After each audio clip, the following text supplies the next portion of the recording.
foi chamado de manteiga derretida? Por ser uma dessas pessoas que choram por tudo, que sentem demais, que se importam com cada injustiça do mundo? Bem, eu já fui. E eu já senti aquilo para além de um apelido. Realmente eu sentia como um rótulo.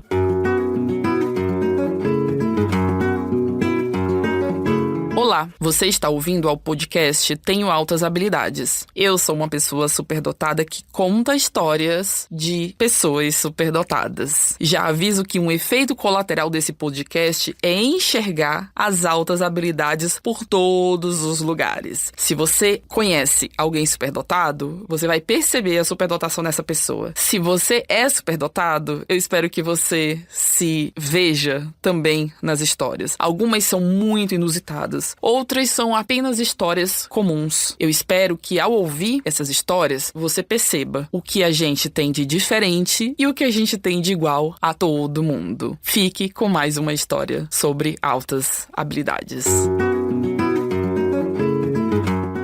Desde pequena, eu me emocionava com facilidade. Me doía ver alguém sendo tratado injustamente, me afetava profundamente quando via alguém triste. E eu lembro bastante que qualquer palavra mais dura, ou uma briga entre amigos, ou até um final triste de um desenho animado, como sendo suficiente para que os meus olhos se enchessem de lágrimas. E claro, era nesse momento que vinha o rótulo, manteiga derretida. Meu irmão ria, meus pais diziam com um certo tom de cansaço, meio que assim, lá vai ela de novo.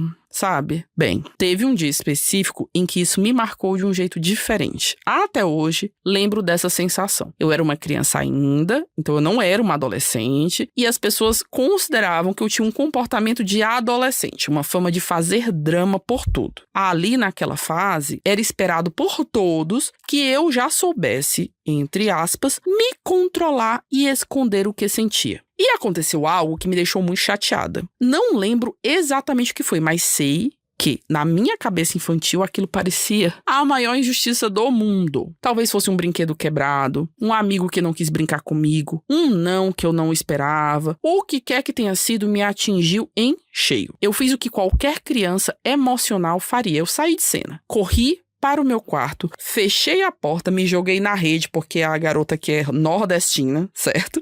Então me joguei na rede e fiquei com o coração acelerado, os olhos marejados, com aquele nó na garganta que vai crescendo, crescendo e que cada vez mais você sente que ninguém entende o que você está passando. E foi aí que eu ouvi, porque a minha audição era aguçadíssima, ainda é, mas era muito mais ainda quando eu era criança. Eu ouvi a voz da minha mãe meio abafada pelo corredor, falando baixinho com meu pai, assim, ai, ela é muito manteiga derretida, né? E pronto. Foi como se todas aquelas emoções, todo aquele aperto no peito, toda aquela dor legítima fossem reduzidas a um simples defeito de fábrica. Como se sentir fosse um erro. Como se me importar demais fosse um exagero. Como se fosse algo que eu precisasse corrigir, sabe? Naquele instante, algo mudou. Eu não queria mais ser a manteiga derretida. Eu não queria mais ouvir aquele tom de impaciência. Eu não queria aquela descrença na minha dor. Então eu fiz o que qualquer criança faria para ser aceita e não ser rotulada. Eu me adaptei. Comecei a segurar o choro, a engolir as palavras, a esconder a emoção. Eu não queria mais ser fraca. Eu queria ser forte. E pouco a pouco, eu parecia estar mais forte. Eu parei de chorar por qualquer coisa. Só que o problema é que no meio desse processo, eu parei de chorar também por coisas importantes. Aprendi a me calar quando algo me machucava. Aprendi a não demonstrar quando algo me afetava. Passei a segurar tudo para dentro, porque afinal, eu queria ser forte. E ser forte significava não demonstrar sentimentos. Quando você passa tempo demais fingindo que não sente, você começa a acreditar que não sente. E depois de um tempo, fica difícil até entender o que está ali dentro, escondido, atrás de tantas camadas de uma simples resposta como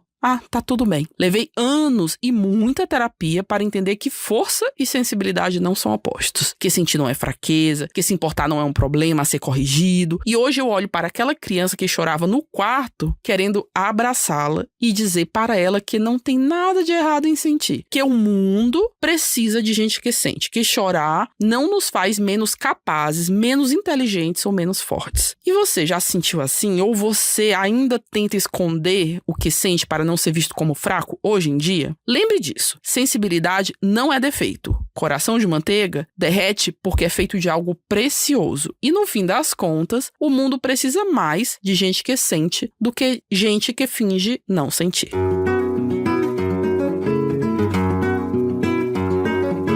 Se identificou? Então participe da nossa comunidade de superdotados, a SCA, Super Comunidade de Altas Habilidades. Lá, todo mundo ou é formalmente identificado como superdotado ou está usando a comunidade para conseguir se identificar, porque lá nós estamos disponibilizando questionários de autoavaliação que vão ajudá-lo a perceber a superdotação em você mesmo ou em quem você tem uma proximidade e gostaria que fosse identificado. Venha para a nossa comunidade. Mais informações no site www.tenhoaltashabilidades.com.br. Até a próxima!